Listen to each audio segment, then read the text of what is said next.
We are live, Alaina. Hi, my name is Colby Sharp. Welcome to episode 5, maybe, of season 2 of Partially Proficient. It's a podcast that we also stream live every Sunday night on Facebook, YouTube, and Twitter. My name is Colby Sharp. I'm a 5th grade teacher in Michigan. I'm Alaina Sharp. I'm married to Colby Sharp. I am a high school chemistry teacher in Parma, Michigan. And you'd think with only 5 episodes that we would be able to do a better job of keeping track just how many we've done. Are we heading into the 5th? But if you've stayed with all our episodes, you should really know better at this point, to be fair. Yeah. So 5-ish. We're heading into our 5th week of school. So I think it's our 5th episode. We did a few last year. Yeah, we've done more than all of last year. So combined. Way to go, Sharps. We're excited. We are small victories. That's what 2020. So we celebrate small victories. 2020. So Indeed. We're excited to be with you tonight. We have a topic. We're going to be talking about letters from home and the importance of just having some support from people outside of school and just how much that means to us and how helpful that was to us this past week. We're compliment fishing. Yeah, and I don't usually need that kind of affirmation, but this year, when people say nice things, it really help us out, people. In the comments below, just tell us how wonderful teachers are. Tell us how good we look and what a great job we're doing. All the great things that all the teachers are doing. Bring us food. So, best part of your week, Alaina Sharp. Oh wait, the love it part. Love it and leave it. So I had a lot of good parts to this week, actually. I think I'll call it a victory. One of the things I talked about last week as a leave it was making sure that I was able to do some more self-care and meditate before school. And I was able to meditate before school every day this week. In fact, I had been used to doing it at home before I left, but this week I actually did it either in the car before I walked into the building, or I would actually hide myself in my chemical stock room in the back of my classroom and do it in there as students were coming in, but I was locked in there so they couldn't interrupt, which made it more of a challenge to concentrate, but it was really good for me. I'm really glad that I did it. How does that help you meditate? I've never really. I get really anxious before school, like that, the anticipation of the day kind of, and like those last 10 minutes, where kids are coming in and sitting down and it's like you're ready, but it hasn't started yet, and that just makes me really I don't know what it is, I just get really anxious during that time, so it just kind of helps me slow down, get centered, take deep breaths, relax. It just puts me in a much better place. Otherwise I'm kind of in a manicky, very flustered kind of, I would call it manic, in a very manicky place. So it just helps center and ground me a little bit more. It puts me in a good frame of mind. That's awesome. Walking into the day. We used to have someone from the ISD come to our school and do a mindfulness lesson each week, and the kids loved it. Yeah, just teaching them different strategies and different things to do when they get frustrated or anxious or overwhelmed. So I think that stuff is more important than ever, and it's hard because we're trying to do so many other things. I think that sometimes we're forgetting that piece of helping our kids with that stuff. Oh, absolutely. School. Absolutely. We can't bring in guests from outside of school to help and that sort of thing. So yeah, I hadn't thought about how much anxiousness is in the feelings that the kids are having now, how important that is for our kids. But and we know for a fact that as teachers, the kids feed off of our energy. And I could usually fake it into a morning energy enthusiasm kind of thing. But inside, I was very just like a knot, like a ball of tension. And now I can be enthusiastic and energetic, but I feel really calm and I feel really prepared because, I anticipate that there are going to be things that go wrong. I anticipate that there are things that are going to come up that are unexpected. I anticipate that there are going to be difficulties, and I'm ready. I'm ready to deal with those with grace and with a calm, collected mind. Are there other times in your life besides school that you feel the need to meditate? Is school the main one? No, school's pretty much it. School's it. Yeah. Do you think there would be a time where what would school have to look like for you to not have to feel that way? Or is it possible? That's a good question. Like, is there a way? One thing that just from working at the ISD for a while, I was a technology consultant at the ISD. This is my third year back in the classroom. So for 3 years, I was out of the classroom, visiting other teachers' classrooms and being able to coach and support them in integrating technology in a way that would be meaningful for their classroom in a non-evaluative capacity. And what I just enjoyed about that was like the easiness of being almost like I almost feel like a performer. I don't know if any of you are. I've done a few shows. I've been in a couple of like cabarets and musicals, but it's almost like that, like the director counting down like showtime. That's kind of how I feel getting ready for school. Like it's time to slap on my happy face and makeup's done and smile is on and energy's dialed up and it's showtime almost. That's a really hard thing to do every single day. And some days it's not hard, but a lot of times, especially now, and especially at 7:30 in the morning, like it is hard, but we know that it's so important too. So there's pressure. So I think that's part of what it is for me. And where I was going with the technology consultant thing is I was just stunned by the difference in feel from a high school to an elementary school. So the high school that's driven by the bell and the warning bell and the tardy bell and the bell for the next class and bell to bell teaching. And it's just such a different feel than elementary as they like kind of come in and they work on their morning work and they have breakfast and eventually they all get to the carpet. Not this year. And I don't mean to make that sound, that's maybe sounding like elementary is easier and that's not what I mean. It's just the feel is so much different. We're not I feel like when that 7:35 bell rings, it's like you got to be on and you are on until 2:35. It's interesting. When you started to talk about the ISD, I thought you were going to talk about how different your mornings felt when you had a job like that, when you were a coach. Yeah. Oh, that too, for sure. Because I wasn't performing. You might not even when my teachers were performing, I wasn't center stage necessarily. I was there to support.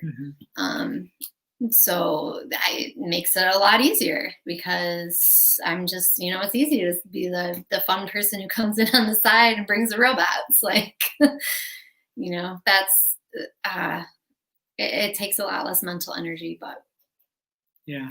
So I'm really proud of myself because awesome. There were a couple of days where I was actually in the building and like the 5-minute bell had rung and I made myself sit down in the back room and do it. And ultimately it's because not just to calm myself down, but because I know that energy that I'm exuding rubs off on my students. That's awesome. What do you do for meditating? Do you just breathe out? I use an app called Insight Timer and Insight Timer. Yeah, I'll bring it up real quick. It's free. You can find it on the App Store and this looks like a little bowl. I don't know if you can see it very well. It looks like a little bowl called Insight Timer. And I just search morning meditations and I actually have some favorites of the morning meditations.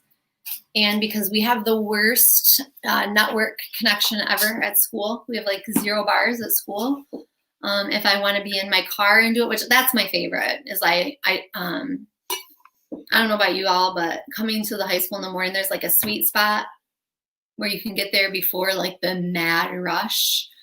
So I want to beat the mad rush, but not get there too crazy early. So if I can find that sweet spot and park, and then I usually park in the back, and then I can pull into kind of a spot where no one can see me like repeating myself, repeating the daily affirmations, like, I am a calm person. I do exude gratitude.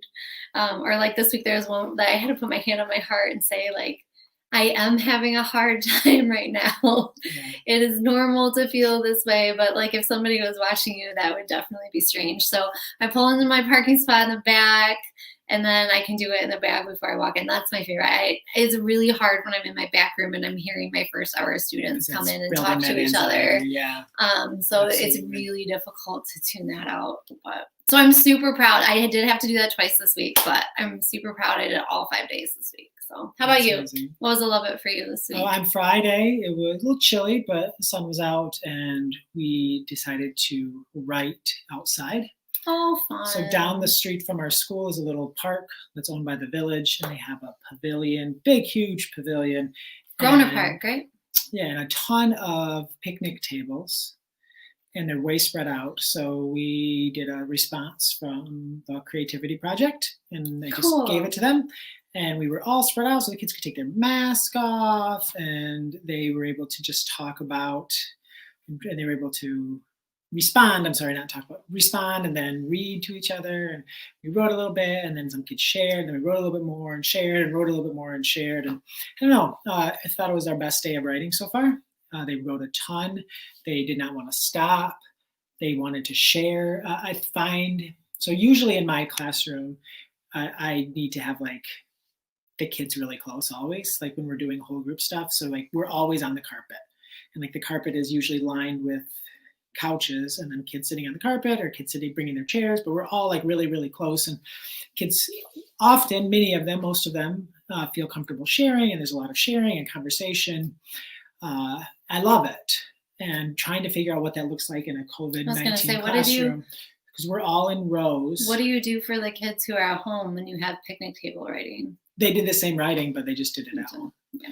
Yes, but so kids that are in class have had a hard time sharing. I think they feel weird with their mask, talking for a long time.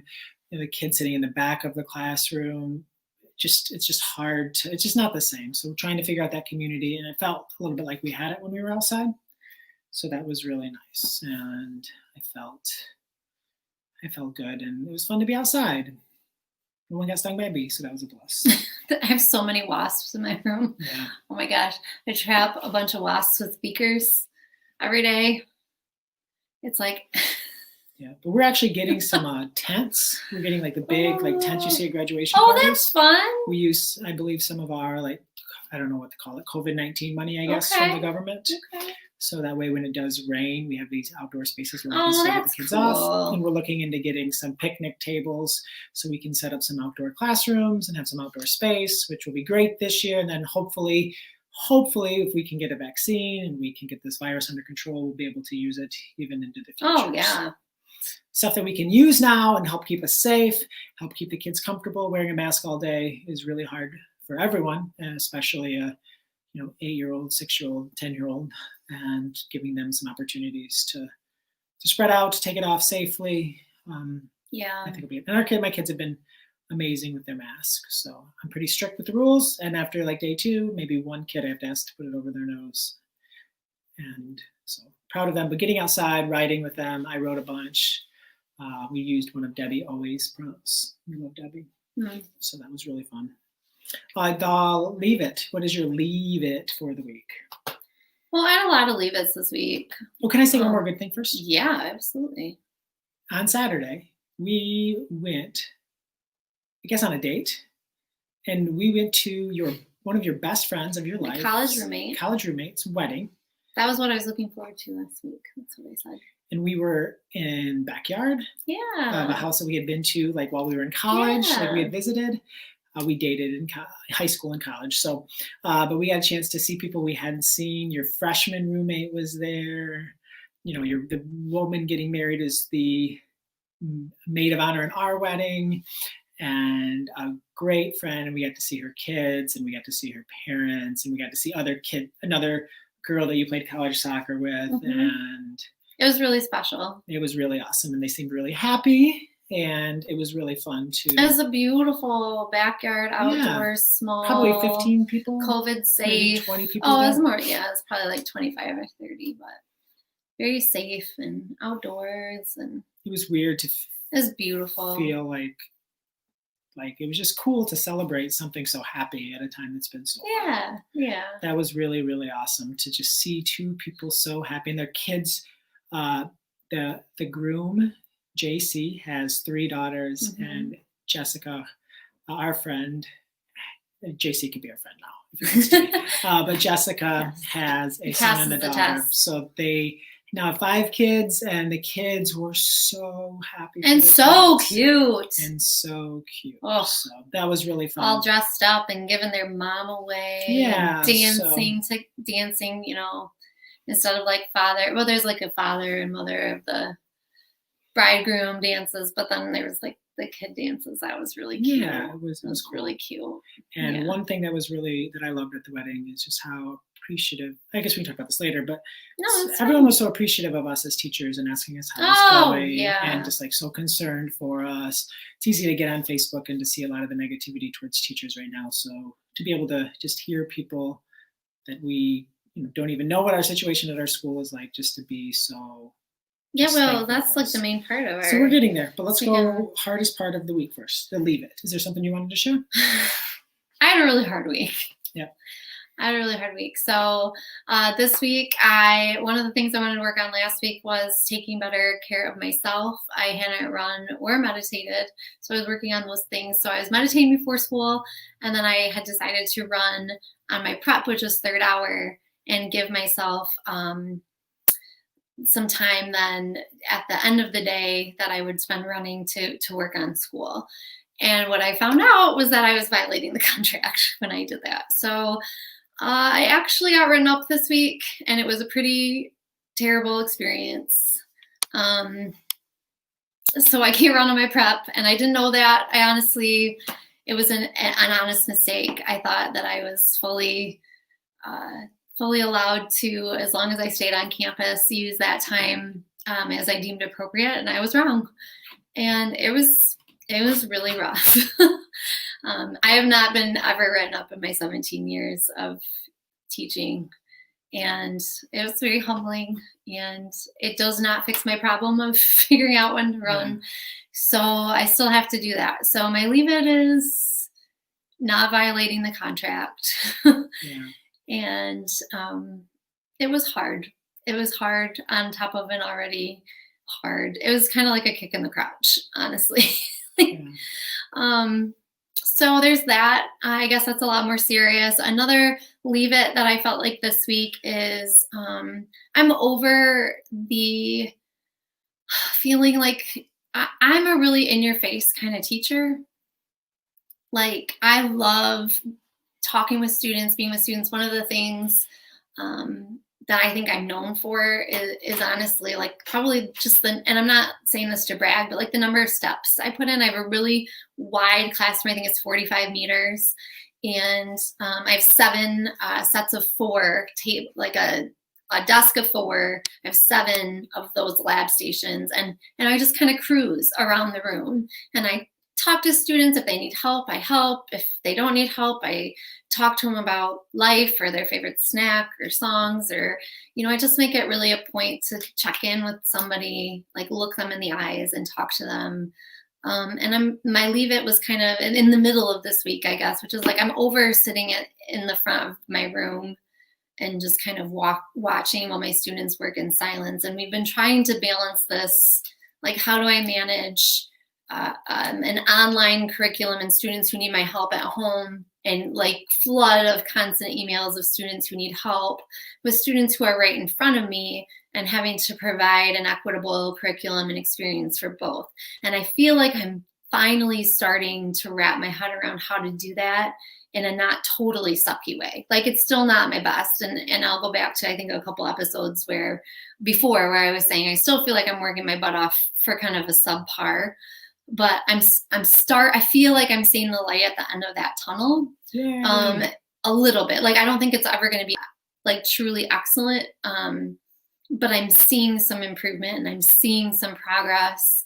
And this week I decided to kind of split. I had not been doing a good job of sitting down anyways, but what I was kind of doing is just like aimlessly pacing and accomplishing nothing. So what I tried to do this week was sit and do like one thing, like answer any new emails that I had. And then I would get up and I would take my 12 by 18 whiteboard and I would go around and I would help students like one-on-one instead of making them come up to me. So, and that seemed to open up a lot more conversation and talking, while still allowing me to sit down and take care of some things. So it just seemed a little bit more like I was getting to where I want to be, but where I can also manage. Awesome. Yeah. So I'm leaving the it all or nothing, which is kind of where I was, I guess. It's so hard. I'm finding that. So I have 17 or 18 kids in school, and then 10 or 11 or 12 at home. It's hard to keep track of everyone, and that's the thing. Like, it's hard to keep track. So like, we will have a lesson, and then the kids will work, and generally, like, that's when I usually go, boom, boom, boom, boom, boom, or group or whatever. But now, like, they start working, and I don't want to like go up to them, because even when they're in their rows, like if I'm next to this kid, then I am, even if I'm like, then I'm, and like, we're supposed to, if our plan that we sent to the state was, if you can possibly socially distance, you need to do that. And I can always socially distance. Like I can too, always. But it's hard because I want to help, and I'm like reaching over and like pointing at screens, and so the whiteboard helps. Because I don't want, number one, I don't want anyone to get sick. Yeah, of course. Number one. Number two, like, I also don't want to be like that teacher on CNN that like, oh, look at this guy, he bounced around from kid to kid and just like passed it on. And then but you also don't want to be that kid where the picture is you're in front of the room sitting at your computer, where every kid's got their face in a screen. Yes, because that's what it is. Like, they're working, and then like as soon as like the kids are working, like we've done the lesson, I've showed it, and I've like answered any questions, and they're working, and like I instantly go to my computer because I have all these almost half the class, I guess 40% of the class, turning things in all day. Right. So like I keep getting these notifications. You have 93 unapproved Seesaw assignments. So I'm trying to answer those questions. I have 749 ungraded Schoology assignments right now, which tells me something. Like, I need to stop making like assignments. Yeah. So one of my things that I changed this week, which I think is so good, is that I made a secret code, because for my in-person students, I can see how they're doing when I'm doing my pacing. Like, I can see that like you're on problem, like you're done. So like, you've got it, you're fine. And like, you're still on problem 2. So, and I've been around 4 times with my whiteboard helping you. So like, for those ones, we have like our secret code, which is a symbol on my Schoology page. That means you don't actually have to turn that in, but I want all my home people to turn that in. So because otherwise I have no idea how they're doing. But my in-school peeps, I know how they're doing because it's right in front of me. Like, I can see it, even if it's on a screen, because I'm bouncing around and talking to them and seeing, like, I know. So we came up with a code this week, because I told them, I'm like, you guys, it's not about like turning stuff in and grading it. Like, my job as a teacher is to know what you need help with and what's going well. And, that's it. Like, I don't need to grade it. I just need to see it. And with you guys, I see it. So we came up with a code. So the people at home have to show me by turning it in. The people who are here, and I still don't grade it, I just look at it. Like, that way I can see. And actually, those are the ones that need a lot more help. Mm-hmm. So that's what's really tricky. It's really hard. Anyways, so what was your hardest part? Or did you already say it? No. As you know, I am pretty good about just ignoring when people have negative things to say. Like, online. You are very good at that. And all of that. So I'm usually like, whatever. You are way better than I understand. Like, a certain percentage of people are not going to like me. A certain percentage of people I'm not going to like. Like, I totally get like all of that. I don't. I'm a pleaser. I want to please everybody, and I don't want anybody to ever be mad or upset. So I'm the opposite. And which is why this week was so hard for me. Yes. This week, our district announced that we would be going to virtual Wednesdays, where all kids would be learning virtually, so teachers can plan meetings, or not plan meetings. We can do meetings where we plan time. We do a lot of the meetings that's harder for us to do now. Connect with our students. Who are online, and we're so grateful. I'm so grateful. So it was posted on the district Facebook page to announce it to parents. And I am so good at just like laughing off Facebook comments. But these ones really stung. They hurt. There were basically really like, bad. If you didn't want to, you are like just, I don't need to get into the details of what they were, because that's not important. I don't want to single anyone out. but I can usually ignore that. But then this, what we've been through these first 4 weeks and the work that we're putting in, like Alaina is working, like last week at like 10:30 at night, she was riding her bike and leaving voice comment. Like I heard her, because I can hear her bike, because it's in the next room in the basement. And she's like, "Oh, hi James, you did such a good job. I really love this. You might want to look at this problem." I'm like, and she's for like an hour, like, and you go down and like she is a sweater. She'd be first 2 minutes. Thank so you. She's just like, there's like water flying everywhere. That's why I couldn't do the video. And she is doing all these comments, and I'm trying. We're trying, and then to hear what other people say, and they absolutely have the right to their opinion, and it is our job. We serve our community. That is who we work for. We work for the families of the people who attend and live in our district, and the families who live outside of our district but choose to send their kids there. And to see the people that you work for and that the community that you support feel that way was hard. Kick in the crotch. And that's what I'm calling this week. The kick in the crotch. I don't know why I read them, because I actually someone at school. Better. Well, I didn't read them because I'm like, oh, that'll be interesting. I'm not going to read those. And then someone at school said, "Did you read the Facebook comments?" And that's automatic. Like if someone ever asks you if you read the Facebook comments and you haven't, don't read the Facebook comments. Like there's nothing good from Facebook comments about that kind of stuff. Like no matter what a school decides, the Facebook comments are not going to be good. So I want to leave reading Facebook comments on things, and I want to focus my reading on what my students are doing and what grade teachers are doing, and in all of the ways that, like this weekend, people have been honoring RGB and things that matter. So my leave it is Facebook school-related post comments. Yeah, I've been trying really hard with my students to talk about just the difference between caring about something and just complaining for the sake of complaining. We have given our families the option, which I think is really awesome, of staying home and being safe. And we had a lot of students who were nervous and actually went home after a couple of days when they saw what school really is, or were, thinking school would be something different, and coming to school. And we're trying, I think we really are trying to do what's best for kids. Yeah, and are there flaws? For sure. Could we be doing better? Absolutely. I think every day of what a train wreck my classroom is, and I'm trying to make it better. But I think, and this came up in, Rochelle had a teacher pep talk on Monday just about grace. And man, I'm just trying to extend that idea of grace, not only grace to my students, whether that be my in-person students who are having a hard time dealing with what school looks like now, or my at-home students who are dealing with the internet's down, or Schoology was down today, or this link wasn't working, or your directions were confusing, extending grace to them, but also like asking for them to understand what it means to be gracious and to be intentional about giving grace. And it's been some good conversations. It really has been. I love teenagers, and I think sometimes they just don't. They're like, oh, just to hear somebody not call them on it necessarily, but just to kind of like be like, hey, you guys, have you thought about X, Y, and Z? And then you're like, oh no.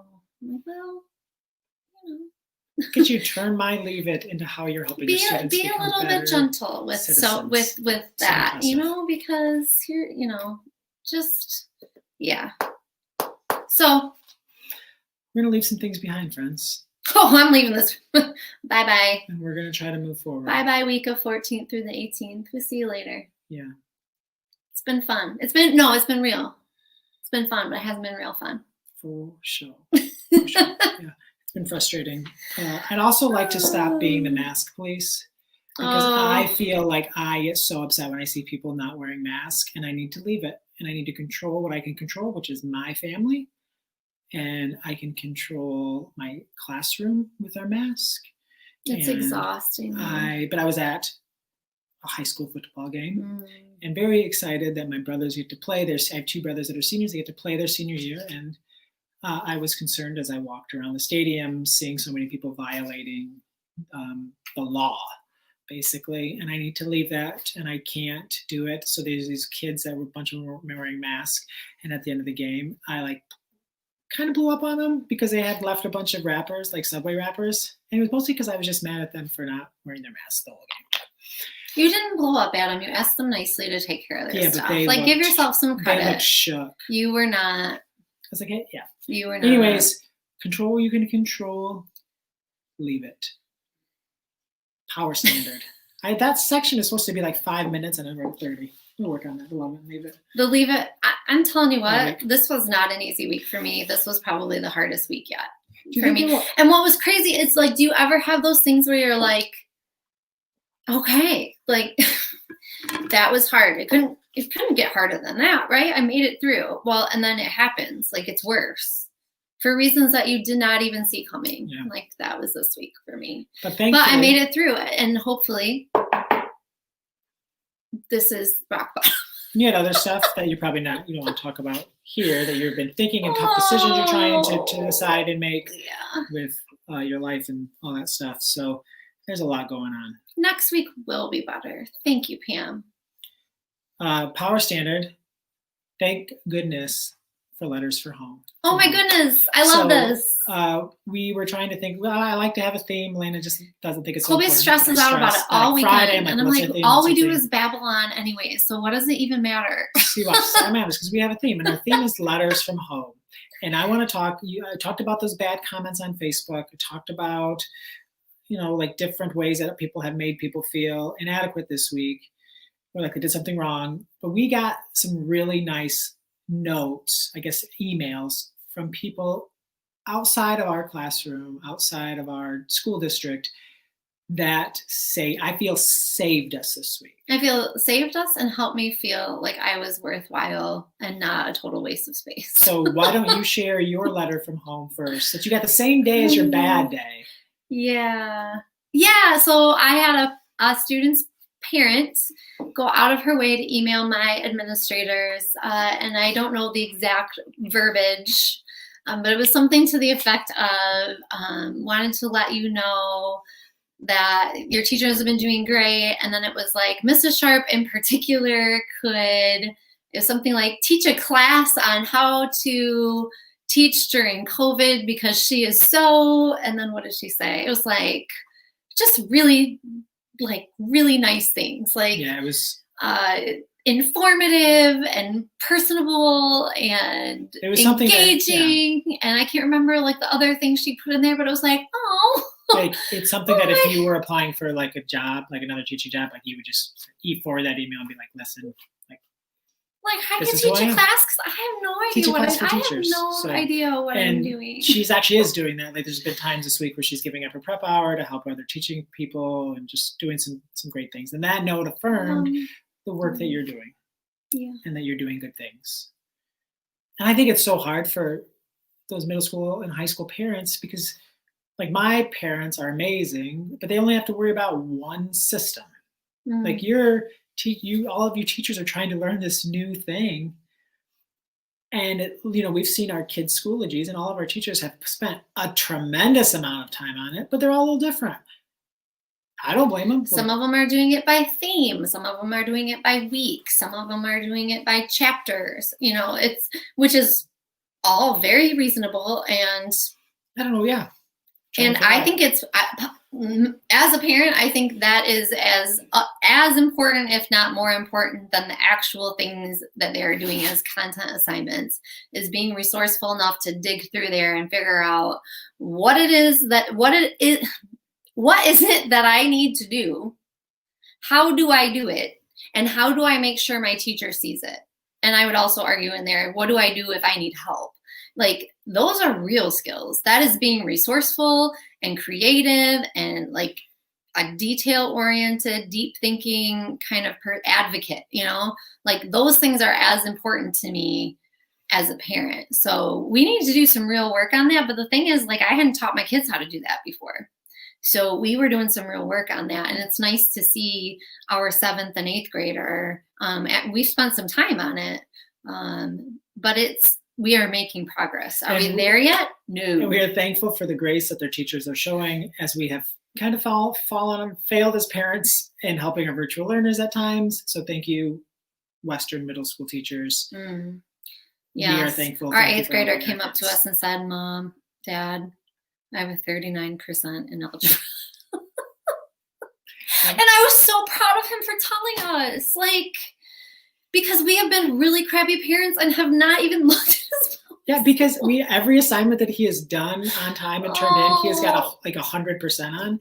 He's in advanced math and algebra. So like, it's not the math is hard. So I think that's one of the things we need to focus on as a district is if kids are struggling at home, like the answer is not to come to school. Like that cannot in any way be our response to students because parents have caregivers have chosen to keep their children home for safety for whatever reason. Yeah. And the answer and it's not ours to judge. Is not you have to come to school. Please encourage come our to school. Answer is we need to be better and meet them where they're at. We need to help them. And maybe they need to step up too. And maybe they don't have a parent who like we have realized like, oh snap, like we need to sit down and try to teach our kid this. Like like we can't assume that that's happening. I really want to stress that this week in like our own staff meetings. Like the answer is not that kid needs to come to school. Like we can't say that. I hate to say like it's one more thing we need to do, but it's just this is a different time, and so we're going to have to teach different things and use different approaches, and we're learning. We're learning, but that was certainly eye-opening for us as parents. Again, you can have a 39% and have mastered everything that you do, and it was just that he didn't know he was missing certain things because he wasn't reading it thoroughly, or there were 6 bullet points and he did the first 4 and just kind of ignored the rest, like or forgot to turn or it was done and he didn't press submit, like silly things. But you have to be able to figure that stuff out, like you just do. Hopefully we can find a way to better support those. Maybe it's someone's job, maybe it's even like we're going to have these Wednesdays that are not off, but where we're doing other things. But maybe like some of our support staff we can walk them through where stuff is, and we can help. So I'm hoping we got to make sure that we honor and value the family's decision to keep their kids home. I really we have promised them that they will receive the same attention and help. Because if we had a kid in class not doing a darn thing, like that kid would get a lot of attention. So we have to make sure that our answer is not come to school. Because that's not. I mean, if that's truly best, that's the answer. But if a family is staying home because they're worried about COVID or whatever, like we can't. I think that's not our decision to. One of my big fears is that we kind of just slide our online learners, like dust them under the rug and like hope that they're fine. And that's really been on my heart lately. Like we can't. Like it shouldn't be like the main event and then like, oh yeah, the people at home, like Broadway and off Broadway. Yeah. Right. So, that's on my mind a lot as I'm planning. And yeah, it does mean sometimes like those in-school stuff is not as spectacular, but absolutely. It has to be equitable. And we can't forget about those or have them be secondary. 29 students. Yep, they're all my kiddos. Even the ones like I got to be real with you. It scares me to death that some of them could walk in and plop themselves in a desk, and I would have no idea who they are. But they're still mine. Yeah, they're still mine. So one of my parents said that their student who is learning virtually was complaining about all of the homework she had. As a family friend too, and homework. And I said, actually, we don't have any homework this year. We're just not going to do homework. But your child has schoolwork, and she is choosing to do it at home. And the parent is super supportive. And I think they like that I gave him the word of schoolwork. The parent already said, like, are you doing 32 hours of school a week and having trouble getting it done? Because I don't think so. So very supportive families, the ones that we seem to work with one by one. I'm not sure who these people who are saying these mean things are. So my letter from home came Thursday evening from a retired teacher in our district, a legendary teacher in our district. We won't say any names, but a legendary teacher who taught for decades in our district at one of the other elementaries. Her granddaughter is learning virtually. And the teacher told me, the retired teacher told me how much she loves watching my writing lessons. And when her granddaughter goes back to school, she will be sad that she doesn't get to watch me teach anymore. You should invite her in. Can't. Oh yeah, we can't. Zoom. Never mind. Zoom. Next year. Yeah, so that was fun to hear. And I've been trying to throw a lot into those lessons. Well, I think, so here's the thing, friends. We're all feeling pretty stretched thin, and we don't have a lot ourselves, let alone to give to others. But if there's one thing I know is about teachers, we're pretty much always willing to give a little bit more if it's a student or another teacher in need. Yeah. And one area that I've seen that in epic brilliance is in teacher pep talk, with teachers who are just working their tails off right now in the unpeppiest of times, and who are just stepping up to say kind words and encouragement to other teachers. So I want to encourage everybody. It doesn't have to be a pep talk. I would love for it to be a pep talk. I need pep talks. So send them my way if you have them.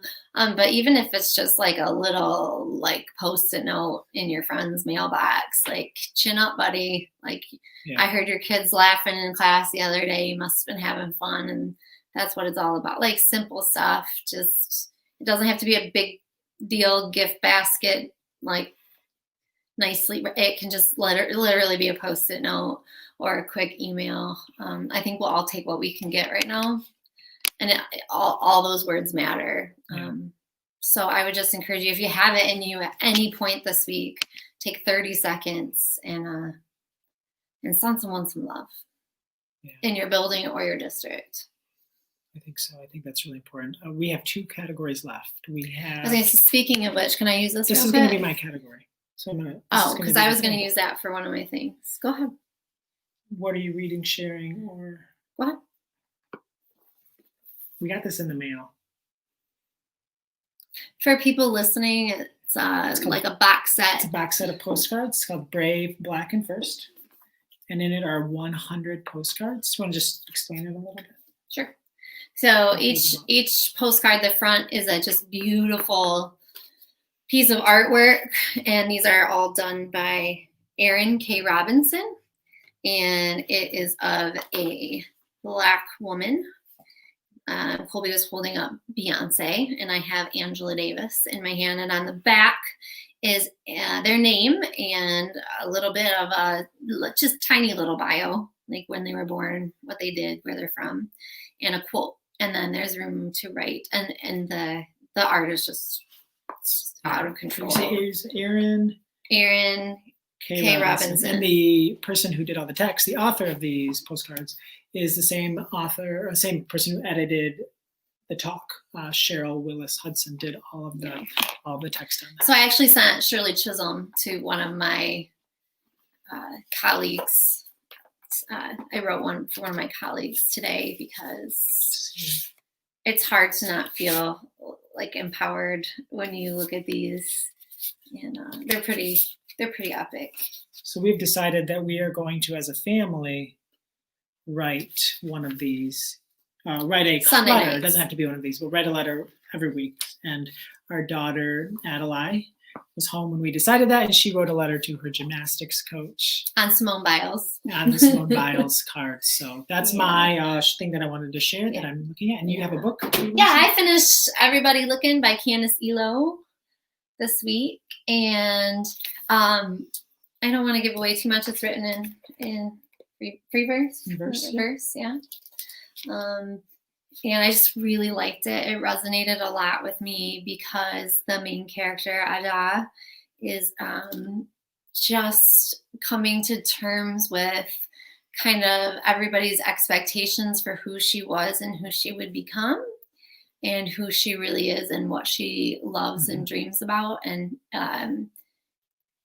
how to reconcile that those two things aren't the same. And that's something that I still, at 38 years old, feel like I'm struggling with. And I just know that if there's one thing I know about teenagers, that's something that they can feel too. And it's just so many good things in here. Everybody Looking. And it was actually this week also named as a National Book Award No long way! list. So one of the 10 books that they selected for Oh, their look at long me. list. So it's a great book. See, it just is another one that was in a box that I got because You'll be one of, because Colby is a big deal, so I got to read it. It will be one of the 5 books this year that we both actually read. So yeah, it's beautiful. She's heading off to college during the book. Yeah, she's going to an HBCU, and it's amazing. It's about friendship and. Yes, so good. And when you're really tired at the beginning of the school year and you want to feel like you're making progress in a book, short stories, novels and verse, and you're now reading a collection of short stories as well. So I am like I'm out of books. So like this was like all I had left. So if you have any book recommendations, if you're watching this live or after the fact, please drop them in the comments and we'll send them on. And it's hard because like the library is just hard to get to right now, and I've been plowing through stuff, so. I have a box for you. I've been listening to audiobooks, but I found that they just make me pass out. Like I can't stay awake. Like podcasts I can do, but like audiobooks, unless I'm running, and it's like they're great books. There's nothing against them, but like running is fine. But if I'm just like sitting or laying, like I conk out. It's the craziest thing. I might just be school. School do that to you. What do you, to finish us off, what are you looking forward to this week? What am I looking forward to this week? You go first. I'm looking forward to tomorrow morning at 4:55, 5 o'clock in the morning, running with Alaina 4 miles. So we are going to get up. I am not looking forward to that. We're going to run. I have run every single morning of the school year. Alaina really wants to try to start doing the morning reads or the morning runs. And that's what we're going to do. I'm really excited. We ran together Friday, and it'll be the first time we've ever run 3 days in a row when we weren't on a trip together. So I'm excited about that. I'm excited. I feel like if you can't see because we're downstairs, but above us is our kitchen. We have like this fridge. I guess it's a stainless steel. Unfortunately, stainless steel is the worst. But we have our whole schedule, like every day. I'll post that in my Instagram story what tonight. We eat each night, what our chore menu, we do, our who picks up which kid, who's doing gymnastics. What's going on after school. Like I have a staff meeting tomorrow after school, so we like it's all there. And you know where you visit every day is the toilet or the refrigerator. So the refrigerator was made a lot more sense. So she actually uses chalkboard markers. So we just put it, and we go through it together. He's got the Google Calendar up. I got the markers, and we just Cindy write wants to start up, running. Let's go. So we put it up there. But tomorrow, looking at tomorrow, I was like, well, like there's no time tomorrow to be doing running, so it's got to be at 4. What'd you say? 4:55. That sounds so gross. So I will always run in the morning, but for her, like it's easier. Also, her school starts way earlier than mine, so like she'll run in gymnastics or the release and different things like that. Not on her prep hour, but she'll find some time to do it. Not on my prep hour. She'll find some other times to do it. So we have the chore. I got to clean the bathroom tomorrow, but I'm just excited. I feel like this is going to be the week where we get our routine down. We came really far last week. She definitely leads us through that. So I'm excited. I feel like finally, and then this is the last week where we have our 60% day on Wednesday, and then next week we'll be able to do all of our meetings and a lot of lesson plan. I feel like we'll be able to get into some good systems, and I think we'll also feel a lot better about the time we have. Even more than the meetings and the lesson plan, just like being able to really focus in on all of our learners. So, yeah. What are you excited about this week? I don't think I'm excited about just any one thing. I think I'm just excited for a new week to start and have a new beginning and a fresh start. The nice thing about teaching, you get that every week, you get that every quarter, you get that every semester, every day, every year. And I'm also grateful that even though last week was really hard, like my time with students was still really good. That's what was tough about it. Like it was just all like my time with students was really great. Like I had a really good week in the classroom, and so I'm just excited that next week is a fresh start and I get to see my students again, and we're making some progress. Things are getting better every day. Let's go. I'm excited. We're going to do a comic strip assignment this week for one of their assessments, which I think will be really, really fun. If you were tuning in a couple weeks ago, their element projects, they did a BuzzFeed quiz, which told them which element they were most like, and then they had to actually decide if that's who they wanted to be, and then tie in the properties of that element, both physical and chemical, to parts of their personality. And I'm finally getting to the point where I still have about a quarter of them to grade, actually, but it has been so good to like learn about them and get to know them. And like, why are you neon? You're neon because, oh, you don't react with things because you don't have a temper. Oh, cool. Like, that's good to know about you. And what element would you say that I am? That has been really, really neat. You would totally be a noble gas because you're like super chill.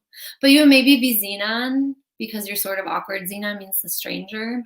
And you can actually get xenon to react with fluorine if it gets like reactive enough, and sometimes you get ticked and like you can go off. It's interesting that you say I'm awkward because at this wedding we attended, this socially distanced safe wedding, there were people there that I didn't know, and I've been able to avoid that for the last 6 months, being around strangers. You did great. You did great. It's going to be a better week. Yeah. So I wouldn't say there's anything specific other than just getting back in there and dusting myself off and getting back to business, trying again. Got this. Because there really was potential last week. I felt like I was finally starting to get into the groove and get my rhythm. So I'm hopeful that this week will be the week. Friends, I'm just thankful for the starts. Thank you so much for tuning in. Do not forget to vote in 6 weeks. That's really important, and I just can't stress enough the importance of voting. Oh, always. That's something I'm looking forward to. Always. So I've met one of our school board member who's running not in the district we teach in, but actually the district we live in, because we moved a few years ago, and we love where we live. And we love the district that we live in, but we don't teach there. So we were getting involved in learning about the people who are running, and I'm super excited to become part of the actual campaign committee. So I get to be a part of the meeting this Tuesday, and I'm super pumped to help in whatever ways that I can and get this amazing woman elected. Get bossed around and told what to do, just in support of a really phenomenal candidate who I think is going to do big things and great things for the students of this community. So I am really looking forward to that, although it is not my school related. Yeah, but it's the district we pay taxes in. It's the district we support through the high school is like, you can see it from our front yard almost. And it's a beautiful, old, awesome school. Yeah. So go Vikings, go Panthers. Let's go to bed. Yeah, I hope you guys have a great week. Yeah, tune in to Teacher Pep Talk this week. You didn't even say what a Teacher Pep Talk is. Teacher Pep Talk is it's not really mine. It's a podcast series. I literally just host it. You're the host. I just drop in other teachers' pep talks. I introduce them and I wrap it up at the end. They range from 3.5 to 8 minutes for your drive to work. These are teachers who just want to help give you some words of encouragement, uplifting, inspiring. Some are stories just to help get you in a good frame of mind on your way to school. And it works. I was going to say, just editing them and like some of the episodes, by the time I'm done editing, I've listened to them 10, 15 times. And I still, when I listen to the episode, it still is a great thing to hear. So if you haven't checked it out, don't do it for me. Just do it for yourself so that you can feel good on your way to school. And, if you know somebody who would be really great at giving a pep talk, you just have to email me. teacherpeptalk@gmail.com or alainasharp@gmail.com, or just, tell Colby, he can send it to me. Yeah, and I listen every morning before I leave for school if I'm getting ready and doing all that stuff. So it's great. Teacher Pep Talk, Spotify, Apple Podcast. It's a great way to kick off your week. That's what we're here to help. If you ever have any questions, just let us know or join us. We plan to be back here every Sunday night at 9 p.m. Eastern time. This is our longest one yet. If you are listening on the Partially Proficient podcast feed, thank you so much for tuning in. You are amazing. Keep rocking it. Keep doing doing things for those kids, but more importantly, take care of yourself, because you cannot, if we've learned anything tonight from us, hopefully it's that the importance of self-care, taking care of yourself so that you can take care of everyone else. So I'm Colby Sharp. I'm Alaina. Thanks for listening. Bye.